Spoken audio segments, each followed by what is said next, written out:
I got my bill and I could not believe how much I had dropped for a burger and a salad. I spent $41 with tip on my burger with a salad.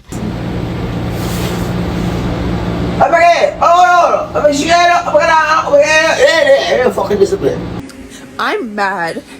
I am so mad. I never thought I'd do a video like this. Sorry. Our country is fucking broken. Welcome to the inevitable decline here in Canada. We're going to talk about that very subject today and react to a bunch of videos of people really going through it. Some people crashing out, some people talking about the horrible cost of living crisis we're going through right now, the homelessness, the instability in this country right now, the housing crisis, and a lot more. There is a lot of stuff to delve into today, so I hope you guys are ready. With that being said, let's dive straight into it today. How can we afford to go out and eat at this rate? I went to Joey's last weekend and I had dinner with my friend. I haven't seen her in a while and I don't go out to dinner that often. I ordered this tuna burger, which sounded divine. I was so excited to try it. I substituted a garden salad instead of fries because I wanted something a little bit lighter.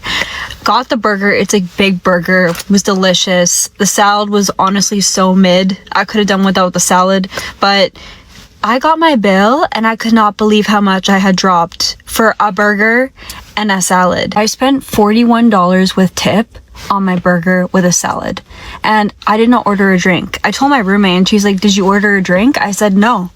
I got a tuna burger and a salad." And it's because the tuna burger was $29 and then to substitute a garden salad was $4 extra.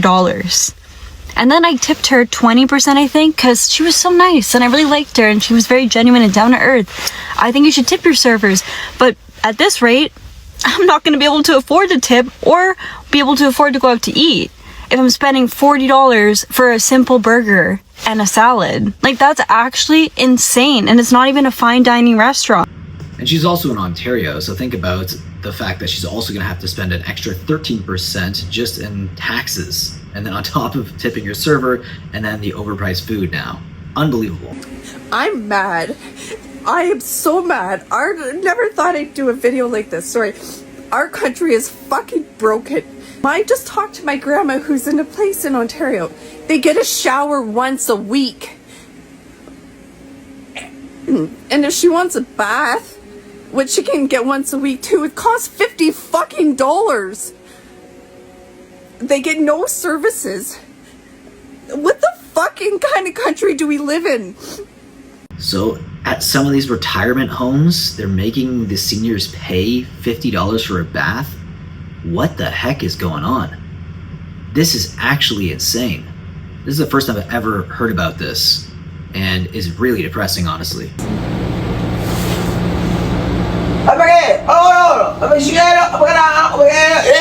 Fucking discipline. No, mais là, victime. Go me after. Go me Go ahead. All of it. Is it guy that does that? Proceed. Next stop, Holly Avenue.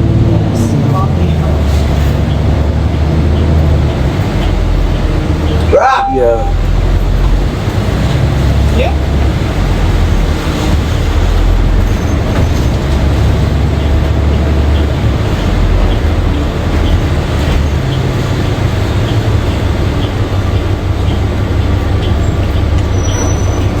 Yeah, did you notice how a lot of people are just ignoring him because, like, that's all you can do? Like, if there's no security on there to get anyone out, I mean, at least he's not causing any physical violence or threats, at least at that moment. Well, people are tweaking. You just kind of ignore them to the best you can. You don't want to engage too much because you never know what's going on in their mind. I had a guy tweaking just a few days ago when I went to a restaurant, and the server looked pretty scared as well. And this person was talking to me about cars, and I'm like, dude, I don't know what you're talking about. He just was talking like a mile a minute, moving his lips around, like his tongue out of his mouth on each side, kind of moving around like a tweaker. His eyes were completely dilated, and the guy was clearly on something, some sort of drugs. Like, he was going insane. And then he also thought I was a cop at one point, and then he thought I was reading his mind. Yeah, this is what happens. This is why sometimes You got to be calm with some of these people, because the moment you show any signs of aggression or anything like that, or you change your demeanor in any way, they can see that as something massive or a huge threat to them, and you never know what they can do, right? If they're carrying a weapon or anything like that. So you got to be very careful, especially when you're riding like the TDC, because you can't move, like you can't get out, right? You're stuck there until another stop, right? Until the doors open. So you're pretty much forced to be in this awkward situation, this bus, this container that could contain crazy people and people who are just tripping out. This is what $3,500 a month gets you in Vancouver, BC. Wow. A room, that's it. A single room with a bed. That's, at this point, is worse than Japan. It's worse than Tokyo or Hong Kong at this point. And here's more individuals here at the side of the road living out of these shopping carts, sadly. And I see this a lot, even in my area in Calgary. You know, Calgary used to be seen as a very safe city, and it still is relatively safe, you know, compared to places like Vancouver and Toronto. But even now, you're seeing stuff like this much more often. It's really scary that it's getting to this point now. My God, in a cold country too, winter is here and it is very cold, and people are living this way still. And there's just not a lot of help for them. It's sad. But it's not just tweaking and homelessness that's going on in Canada that's causing people to realize that this country is really falling right now. It's also the housing crisis. Even with prices going down, people still don't want to buy because they don't have the money, and a lot of the investors have left Canada. And on top of that, interest rates are still too high for a lot of people to buy, considering the average salary is so low here. Musavi admits she's been struggling financially as a full-time real estate agent in the Greater Toronto area. A single mother, she was forced to list her own home in April. 7 months later, it hasn't sold. I have to basically beg people to come and just even look at the house. The national average sale price of a home sold in October was just over $690,000, down 1.1% from a year ago, according to the Canadian Real Estate Association. This home east of Toronto was purchased in September 2024 for $2.3 million.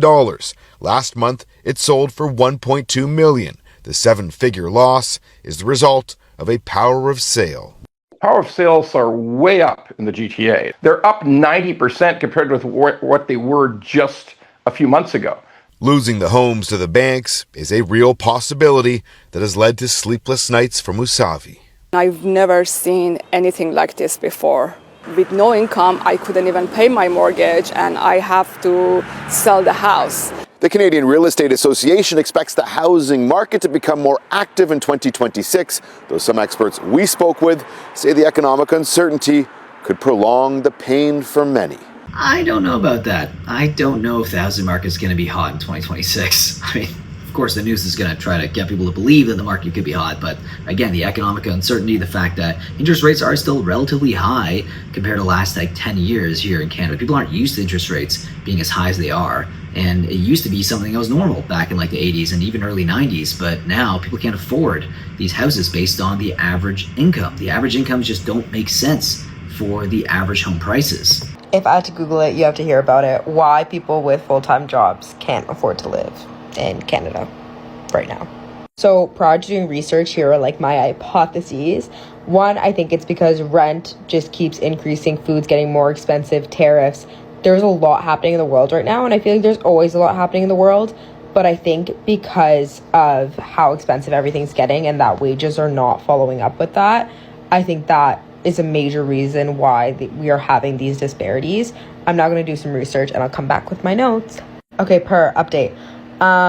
So RBC, Future Launch Relief Affordability Index, released this little article and basically saying that from the ages of 15 to 29, so people who typically don't have a big saving budget, 2/3 of them live in Canadian cities that are just not affordable. So young people on average make about $21 an hour, technically $20.96. But that isn't enough to actually live in a lot of places. Statistic Canada then goes into it, kind of saying youth from the ages of 15 to 24 who don't live with their parents, which I'm assuming it's more so 18 to 24, but I'm not going to make that distinction. Spend on average 23% of their income on shelter, which comparison to all age groups, they typically use 16% of their income. And this is a really big percentage difference. It's almost a quarter of your income going to just living. And then, of course, in like major cities like Toronto or Vancouver, the percentage goes up, so it's around 31%, so 1/3 of your income, right under that. I think my main issue as like a young person who's trying to get into the workforce is once you land a job that has like a steady paycheck, the thought of working like a 9 to 5 and still not being able to have enough money to pay for rent, pay for groceries, pay for food is quite concerning. Like, oh, I did all the right steps to get the job, but the system is not built well enough for me to actually live.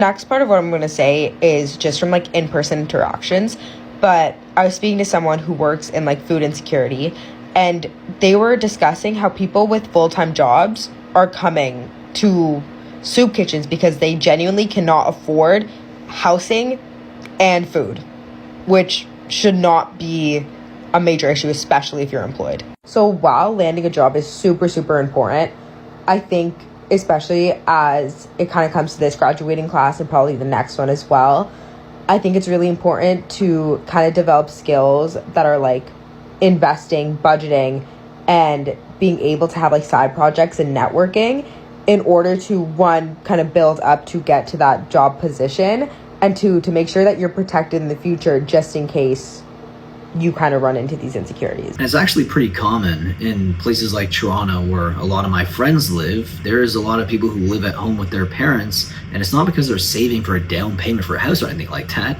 They've given up on that. Actually, stats have said, based on recent surveys, a lot of young people have pretty much given up on the actual idea of owning a home in Canada. That's pretty damning as a failed country, I would say. Like, the fact that people have just given up on that, and that used to be something that was very standard part of like the American or Canadian dream, is pretty damning. But the main reason why they're living home is because they can't afford to actually live on their full-time job. And their full-time jobs don't even pay that bad. It's just that things are so expensive right now. It's not even just housing now. You're facing like grocery inflation on top of that, right? It's a very expensive country to live in. And I honestly think that it could get worse before it gets better.